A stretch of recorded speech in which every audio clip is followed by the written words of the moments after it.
नमस्कार दोस्तों, स्वागत है आपका हमारे official YouTube channel GS by नियर्स में। कैसे हैं आप सब?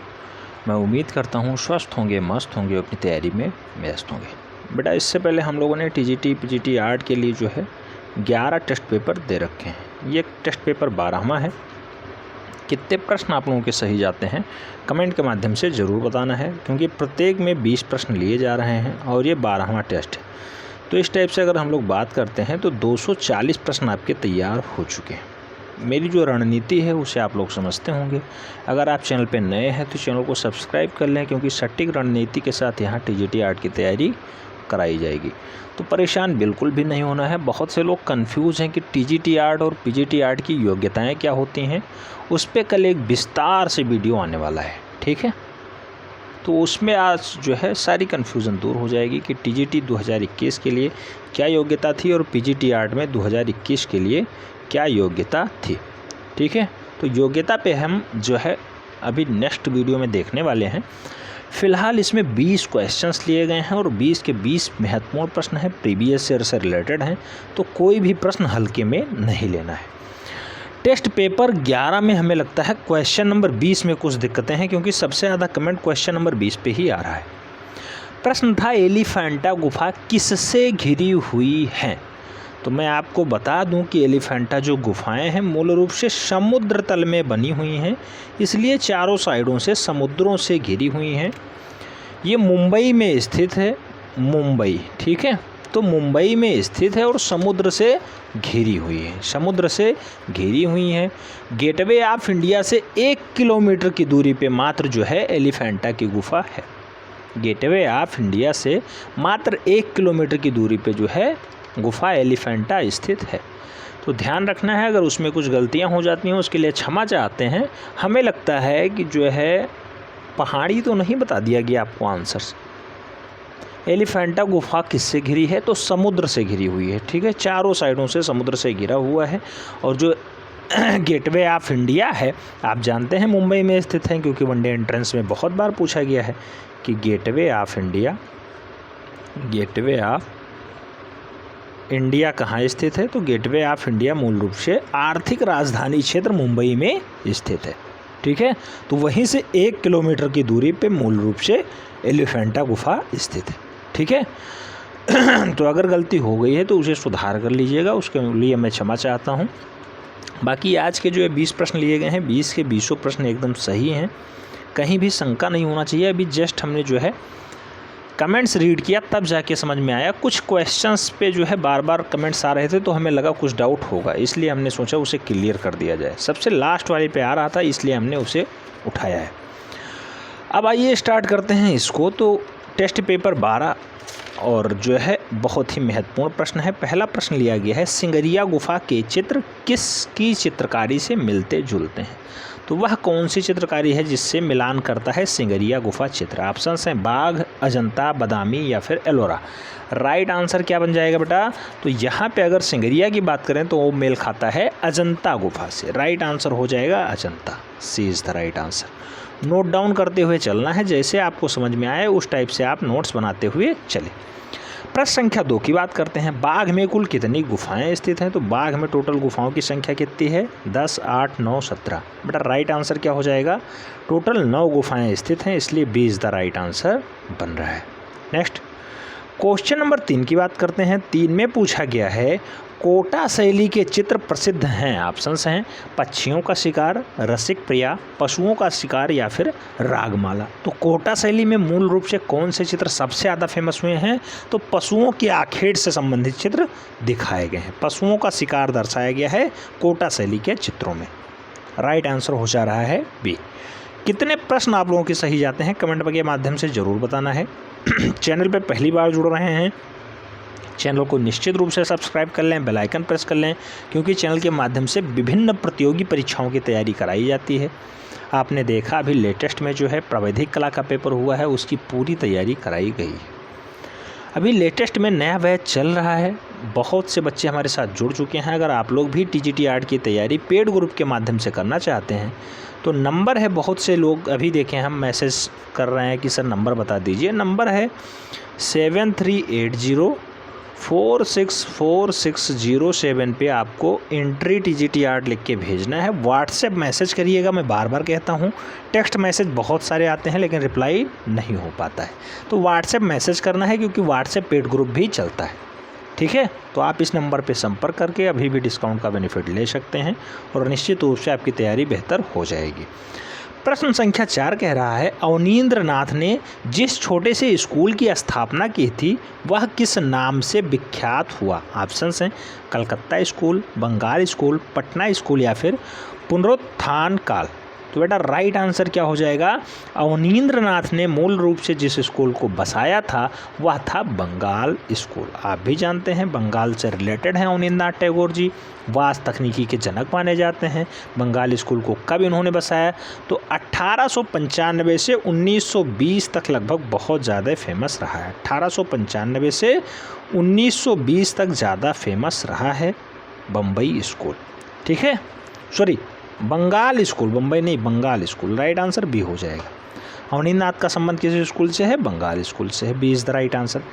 प्रश्न संख्या 5 की बात करते हैं, बहुत ही महत्वपूर्ण प्रश्न है। कहा गया है भारतीय चित्रकला पद्धति नामक पुस्तक किसने लिखी है? तो भारतीय चित्रकला पद्धति की पुस्तक किसने लिखी है? ऑप्शन है अबुल फजल, डॉक्टर रामविलास शर्मा, आदेश श्रीवास्तव या फिर शैलेंद्र नाथ डे। तो राइट आंसर क्या बनेगा यहाँ पे बेटा?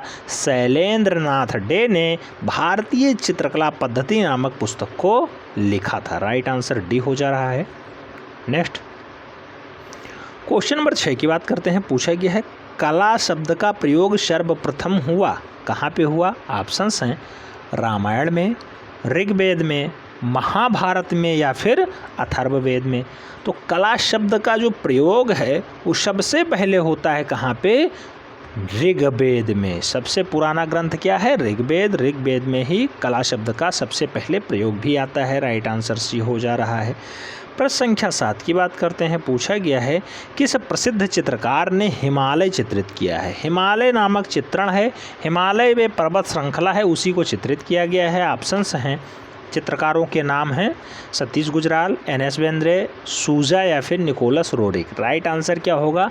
तो हिमालय को चित्रित करने का जो मूल रूप से काम रहा है निकोलस रोरिक साहब का रहा है। निकोलस रोरिक ने है जो है हिमालय को चित्रित किया है। हिमालय वर्तमान में जो है असंख्य चित्रों की एक श्रृंखला है, जो आप जानते हैं हिमालय पर्वत श्रेणी है वही।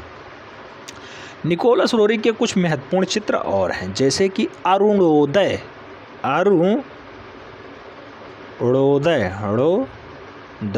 तो अरुणोदय को चित्रित किया किसने? निकोलस रोरिक ने। सूर्यास्त को किसने चित्रित किया? तो मूल रूप से सूर्यास्त किसने? निकोलस रोरिक ने। एक चित्र और बहुत फेमस है कोहरा, तो कोहरा को दर्शाता हुआ चित्र किसने बनाया है? निकोलस रोरिक साहब ने। तेज धूप, तो तेज धूप को किसने बनाया है?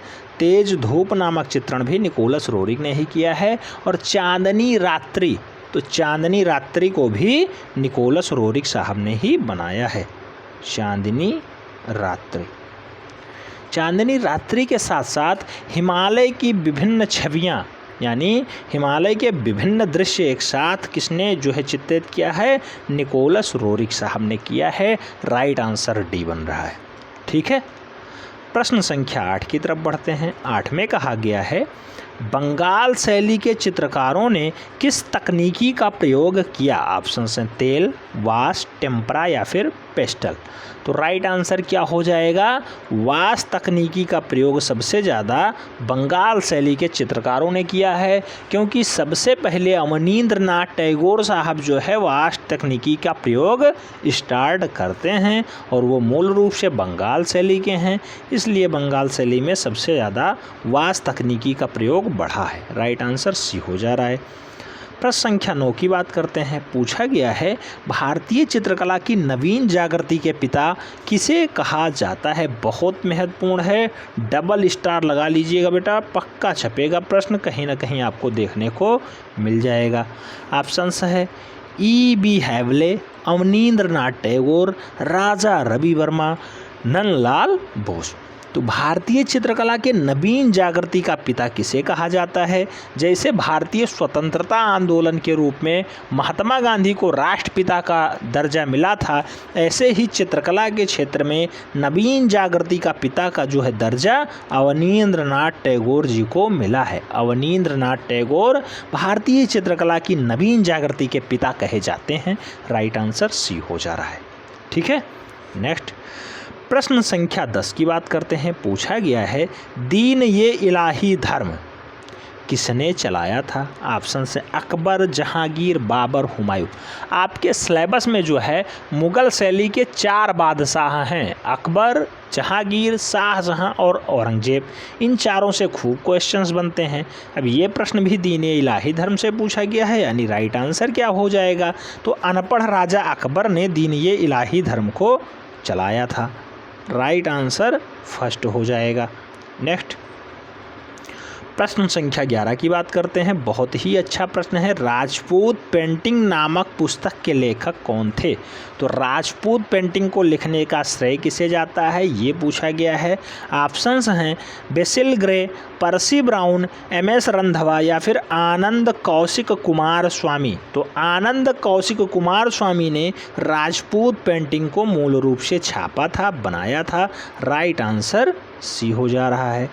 ठीक है, नोट डाउन कर लेना है, बहुत ही महत्वपूर्ण प्रश्न है।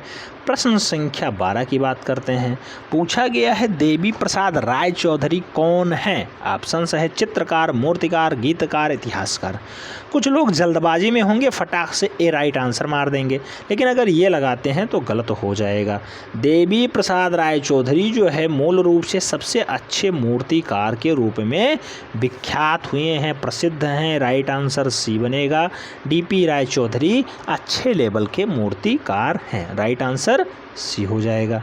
ठीक है, नेक्स्ट क्वेश्चन नंबर 13 की बात करते हैं। पूछा गया है 13 में कौन सा प्रसिद्ध कलाकार है जो अपनी उपनाम मास्टर मोसाई के नाम से फेमस है? मास्टर मोसाई कहने का मतलब ये है कि चित्रकार भी हो, अच्छा चितेरा भी हो, साथ ही साथ पढ़ाने की शैली बहुत अच्छी हो, पढ़ाता भी रहा हो, यानी वो चित्रकला का टीचर भी रहा हो, उसे मास्टर मोसाई कहा जाता है।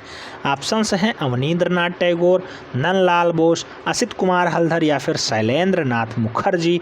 राइट आंसर क्या होगा? तो मास्टर मोसाई की उपमा जो है नंदलाल बोस साहब को प्राप्त है। नंदलाल बोस। राइट आंसर बनेंगे सी।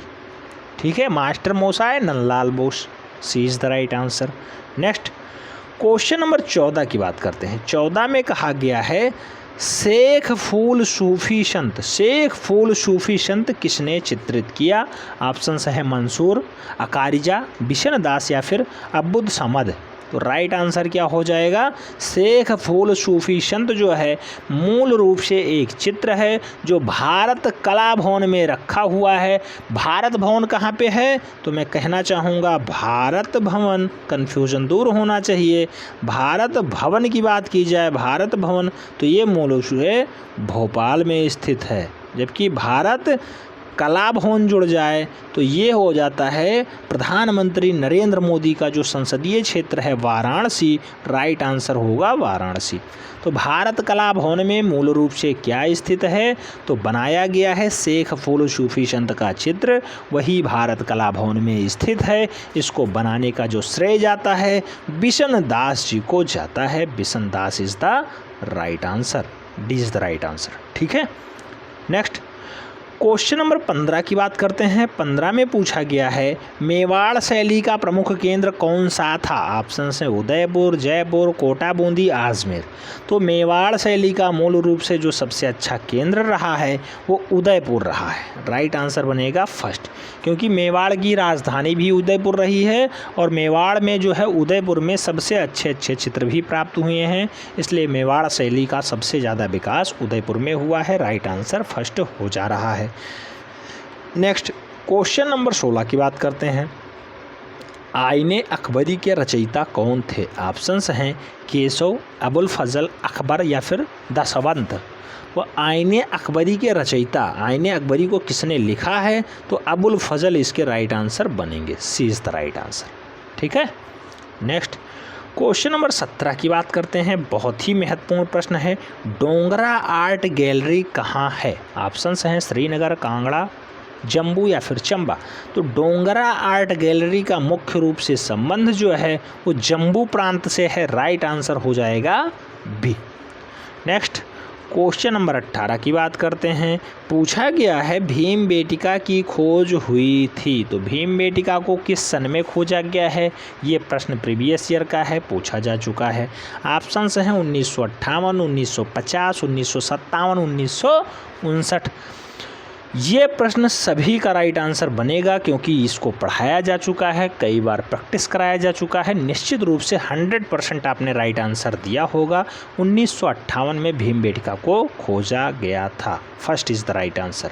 नेक्स्ट सेकेंड लास्ट क्वेश्चन कह रहा है ढोला मारू विषयक चित्र किससे संबंधित हैं? तो ढोला मारू जो विषयक चित्र हैं मूल रूप से किससे संबंध रखते हैं?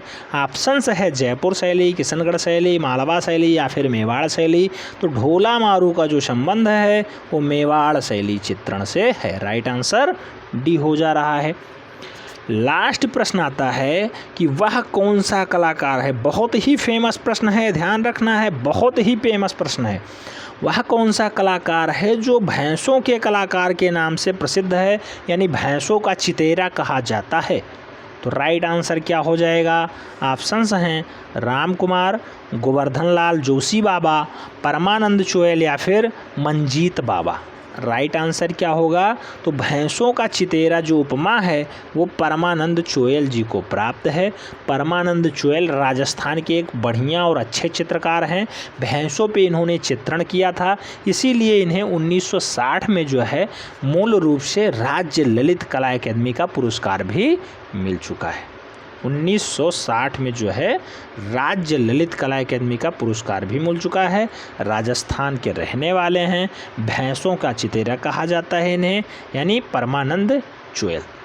तो इस टाइप से 20 महत्वपूर्ण प्रश्न हमने देखा। कितने प्रश्न आपके सही जाते हैं कमेंट के माध्यम से ज़रूर बताना है, ठीक है। वीडियो को शेयर ज़रूर करना है जिससे अधिक लोग लाभान्वित हो पाएँ। उम्मीद करता हूँ आपके ज़्यादा से ज़्यादा प्रश्न यहाँ सही गए होंगे और इस टेस्ट को कंप्लीट करने के बाद लगभग आपके पास 240 प्रश्न तो नंबर के रूप में हो गए होंगे और आपकी तैयारी लगभग 400 प्रश्नों की हो गई होगी, क्योंकि जब मैं व्याख्यान करता हूँ तो कुछ 10-5 प्रश्न एक्स्ट्रा भी आपको मिल जाते हैं। प्रत्येक बिंदु पे आपको 1 नंबर मिलता है, प्रत्येक बिंदु पे आपको जो है एक प्रश्न तैयार हो जाता है। जो मैं व्याख्या करता हूँ एकदम सही और सटीक होती है, ठीक है। तो उसे आपको अवश्य नोट डाउन कर लेना है। मिलते हैं नेक्स्ट सेकंड में, तब तक के लिए जय हिंद।